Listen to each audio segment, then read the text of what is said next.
Hi, welcome to Behind the Badge. I'm Chief Alan Rodbell of the Scottsdale Police Department. With me is Miss Chris Fasal, our community liaison. Hi, everybody. How we doing? Good. Good. Another graduated class 61 61. of the Citizens Police Academy, which means you've been doing this for like 30 years, not Yes, you. I'm You're way too young. 45 years. It's been forever. Yeah, it's been a while, Yeah. but it was here when we first got here. It's an incredibly great program, and it continues to put out some great information for our citizens and look into our organization and see how we operate, ask the questions they're interested in asking. This class is over. It picks up again after the first of the year. Correct. March. In March. March And so, 4th through April 25th. No, March 5th, sorry, to April 23rd. and we're already asking for applications. You Yeah. already have a couple. I have like So- 10 Oh, applications 10 already. Whoa, it Yep. fills up fast. So if It you're does. even thinking about it, get your application. Yeah, in just right call away. me and I'll send it to you. I thought it's you just easy. went online. They're going to call you? Sometimes it's a little difficult to find. Okay. It's there, but why go through all the bother? Just call me and I'll Okay, email we'll it to put you. your number down Yep, at the end it's of the just program. easier. Sounds good. Yeah. Okay. It's getting to be holiday season already. Well, they pushed Christmas back in July, so Yeah, I was gonna say. Christmas in April is just when they start putting things out on the shelf. Exactly. And in fact, lots of stores are selling things for half price already. They're ahead of that game. So you have to know, wonder if it's they raised it up crazy. twice the price to cut it to half the price. I don't know what that deal is, but already everything I bought so far is half price off. I know, it was I don't know what funny happens because after we were Christmas. shopping this weekend too, Barry and I, and I was like, I've never shopped this early. I was the kind of a person that went on Christmas Eve I love and was Christmas Eve. like pulling stuff, like Yes. with all that. I used to love Yes, that. pushing I'm people. too old now. Yeah. I want to do it like 3 months in advance. I was even telling him, I tried to find wrapping paper yesterday and couldn't find any. So I was like, oh, forget it, because I was like, I'll have it all wrapped. That's what happens when you kind of get old. Yeah. You kind of I just do- be more I prepared. still go out Christmas Eve and sit and watch other people.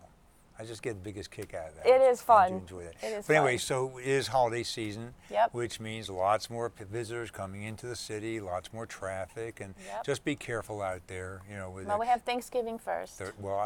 people are coming for Thanksgiving too. That's true. It is beautiful So- out too. It's been so nice. The weather has been amazing. Yeah, kinda I hard heard to there was think of it. Chicago had snow yesterday, so That's why we live here. I know it That's was why I put only up with 84. 120. That's why I put up 120 in the summertime, so we can enjoy this time of year and laugh at others. Exactly. Yeah. Anyway, that's really all that's really going on. Yep, End of really. the year, season's going to start.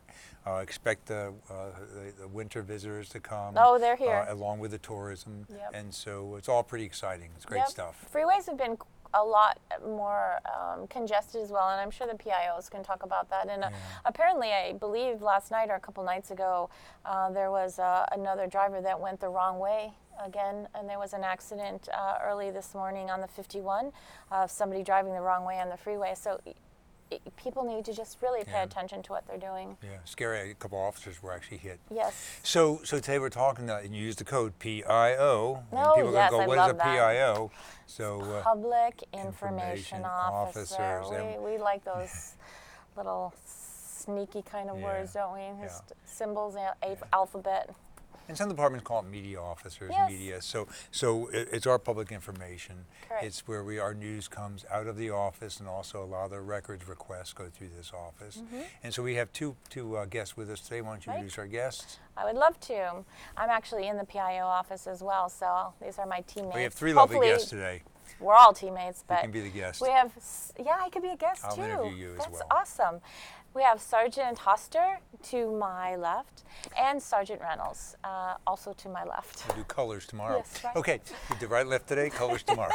I'm doing good today. Yeah, you are. Welcome, guys. Appreciate it. We get to see each other on quite a regular basis Yeah, at the we're, office. like, right next so we to know each each other other. very well. So, but at the same time, the public gets to see you probably while you're working. They probably see you either they've asked you or made a request through your office and get to have contact with you that way, or else they literally see you on television or hear your voices on the radio. Right. Which is really news. The news has kind of changed up a little bit, and we'll talk about that a little bit about how we get news out and the things that we're involved in the office that we hadn't been involved in past years. So Sergeant, why don't you first tell us a little bit about yourself and what your duties are? Thank you, Chief. Been with the department now for about 22 years. I started out on patrol, then I went to the bike unit, then I became a detective, and then I promoted back in 2000, and I believe it was 2004, which I've just completed 15 years as a sergeant, which I'm kind of excited about.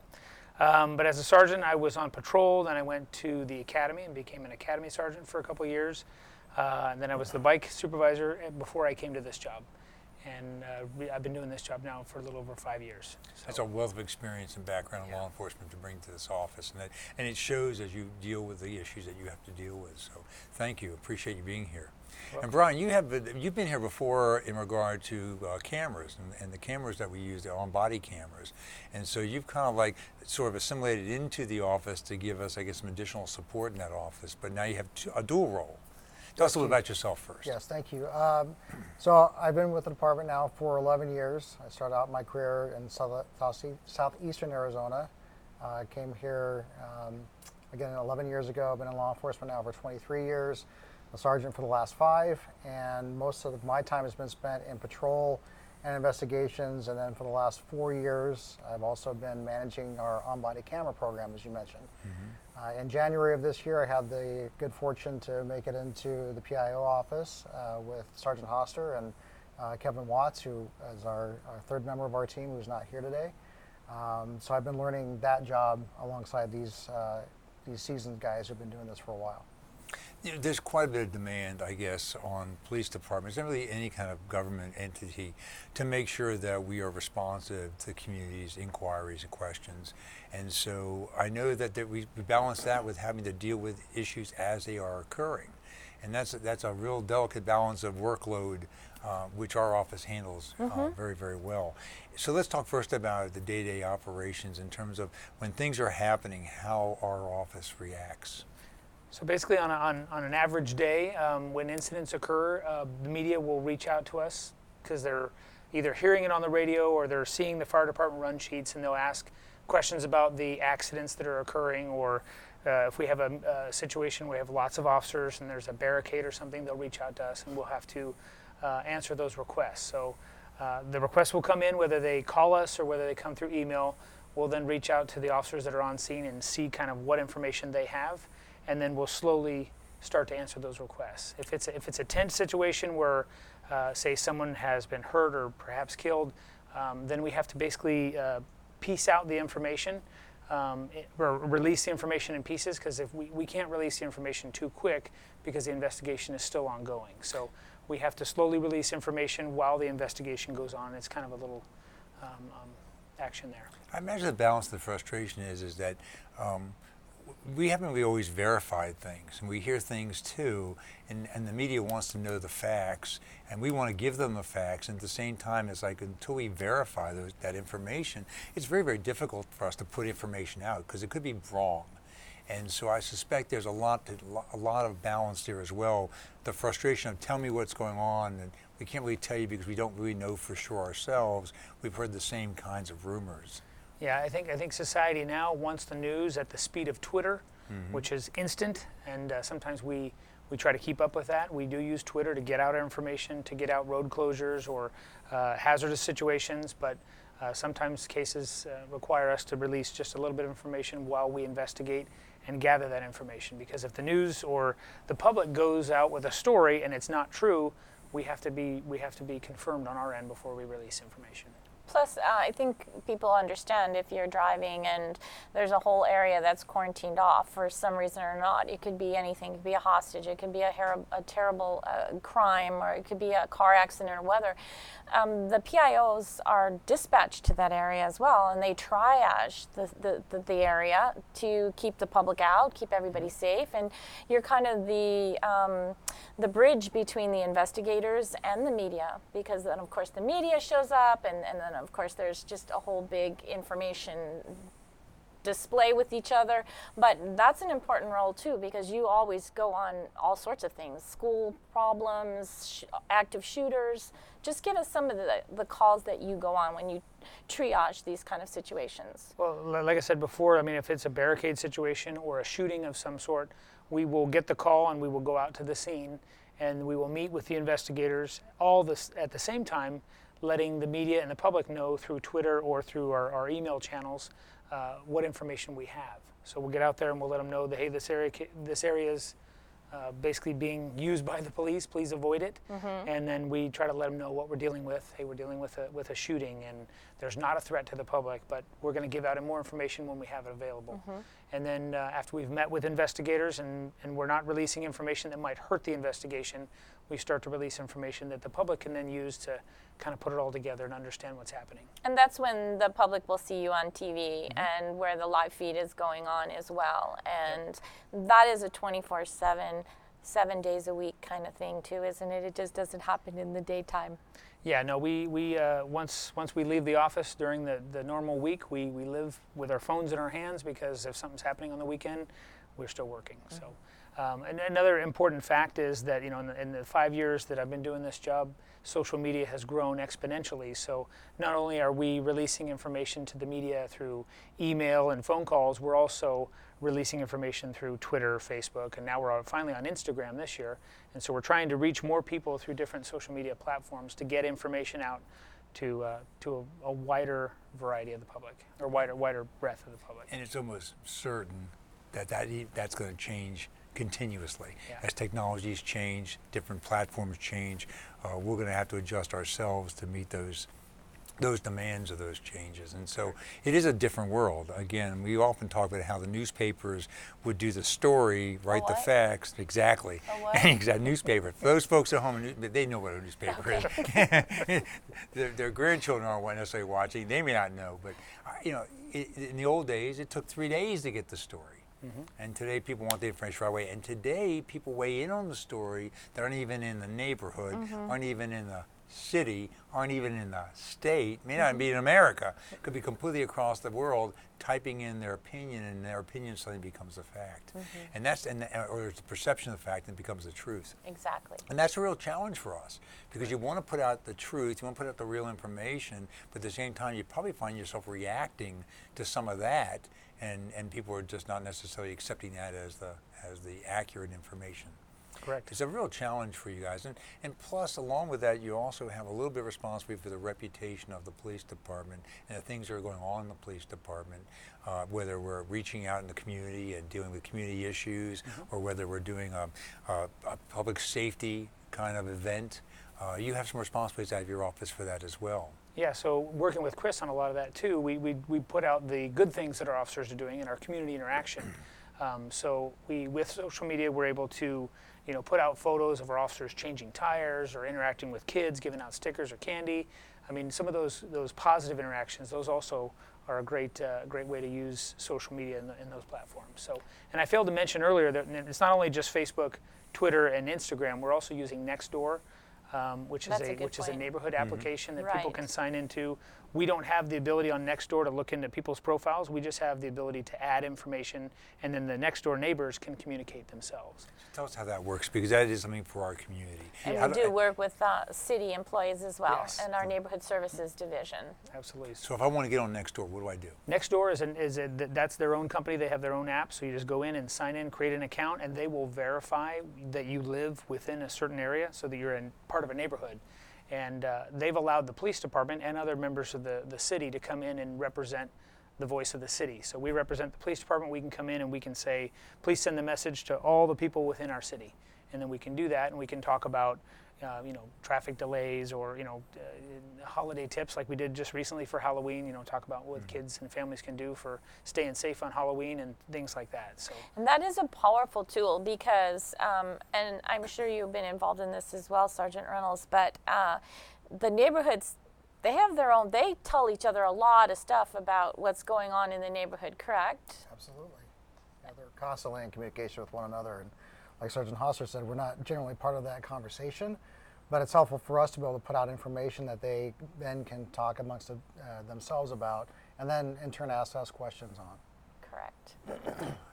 So what's your role in public records requests? Because people have lots of need to know, and they'll come in and they'll ask for reports, or ask whether they're personally involved or there's some other reasons why they want to be aware of something. How do we deal with those through your office? So a lot of the media requests that come in asking for reports that pertain to news stories and things like that, or just general requests that might be sensitive, they'll come through our office, or they'll at least our office will touch those reports, at least in the sense of reviewing them. So we'll get a chance to look at 911 calls, make sure that they're redacted properly so that someone's home address or someone's personal phone number or cell phone number doesn't get out there. And the same goes for reports. We don't, redacting juvenile names and victim addresses, things like that.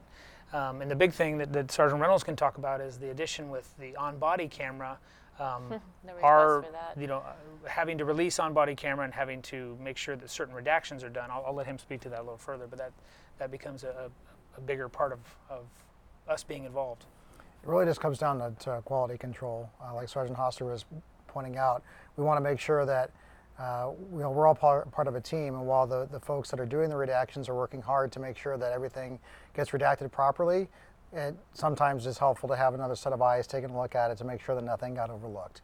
And so that's what we do a lot in our office, is just that quality control, making sure that nothing got missed. Or we talk a lot in our office too about the art versus the science of redaction, especially when it comes to video. Sometimes there are things that we have discussions about. Should we release this, or should we redact it because maybe it's just a little too emotional, maybe it's a little too much to release. And we want to err on the side of caution in terms of doing the right thing. So we have a lot of those discussions in our office as well, making sure that we're putting forth what's not only required by law, but also what's the right thing to put out. Makes perfect sense. And so part of, I guess, the frustration for people asking for those kinds of documents is how quickly we can get it to them. But in terms of redaction, although technology is slowly moving towards being able to automate redaction, you're still going slide by slide by slide, frame by frame by frame, making sure you don't show a victim's face or any inappropriate information on camera. Yeah, absolutely. And in some cases, as you pointed out, Chief, the technology is moving exponentially forward, and it's helping us a great deal. We're able to redact video now in a lot faster time frame than we used to be able to, but it still takes time, and we still have to go sometimes frame by frame to make sure that we're properly redacting information, not just victims' faces or names and so forth, but also criminal justice information that's captured on video. So there's a lot that's out there that we need to make sure that we're being responsible as an agency and making sure that we put out the correct information. So it's getting better and it's getting faster, but it still requires people to make sure that it's done properly. And then if we can just, I know just as a guest, if you think of how many officers are on the street at a time per day, 24/7, who have cameras on, so think of all those videos, okay? And then by redacting, can we explain to the audience that, why do you get to redact and things like that? It is for people have rights, and there's other people that might be involved in that video that are on camera. Explain a little why we do the redacting, that they don't think we're just cutting things out purposely because we don't want to show them that. Do you want to speak to that, or? Sure. Okay. You said it yourself. There's certain folks in videos that don't need their faces out there. When our officers are interacting with hospital officials, certain nurses or certain medical workers, we should be redacting them. We should be redacting, and we are redacting, computer screens in the hospitals and things like that. Inside the police car, when an officer is working, the camera will view the officer's screen, and on the screen is private, privileged information about somebody's traffic record or their arrest history and stuff, and that's not public information. So those screens need to be redacted. When an officer walks into a building and has to enter a keypad to get in, we have to blur that screen so that people don't have access to secure facilities. And the list goes on and on and on about what is secure and what privacy rights people have. Exactly, and of course it's a federal law as well, and everybody has the right to be protected. Mm-hmm. Not only victims, but suspects as well. So I just want people to understand the minutia. I'm so glad you made it so finite, because I wouldn't have thought about the keypad and stuff like that, but could you imagine slide for how many officers are on the street every day, 7 days a week? And it's grown. Requests we get, sorry. It's grown exponentially. When we remember a few years ago, we had just a few cameras on the street, and when the requests came in, hey, can I have a copy of that on-body camera? Well, back then it was just me and Kevin, and so I basically just would go in and I would blur that one video, and it took me a little bit of time, but we got that one video out to the media or whoever requested it. Well, now every single patrol officer on the street has a camera, so every call has multiple angles, and there's a lot of on-body camera video that's available when people request for calls. And so from that point, our backlog has started because the requests have come in at a greater rate because everybody knows that all of our officers have cameras, and so everybody's now asking for those, and we're working hard to fight through that list. And we have a lot of people working on the redaction in the background.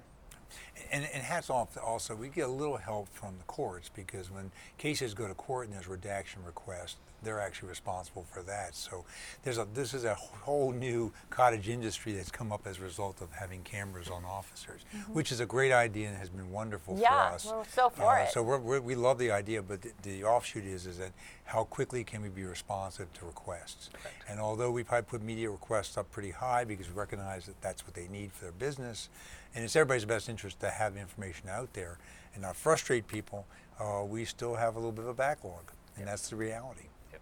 We have that challenge. We have the challenge of having a new way of communicating to our public. What other challenges are you all seeing today in media that was different from years past? I think it's just the speed in which the media is demanding responses. I mean, Scottsdale is a wonderful community where we have a lot of visitors. We have a lot of celebrities, professional athletes that love to come to our city and have a good time, whether it's our entertainment district or some of our signature events. And on occasion, some of those folks that are of celebrity status will get into trouble with the law and get arrested for, let's say, DUI or other things. When those items hit the news, and TMZ and other news outlets really get involved and they want their information, that proves a challenge for us to be responsive, because the onslaught of requests are pretty high. Yeah, and again, keep in mind, I've got 3 people, and Brian really sort of assists, but 3 people, Yep. 2 people really that 24/7 have that responsibility. Right.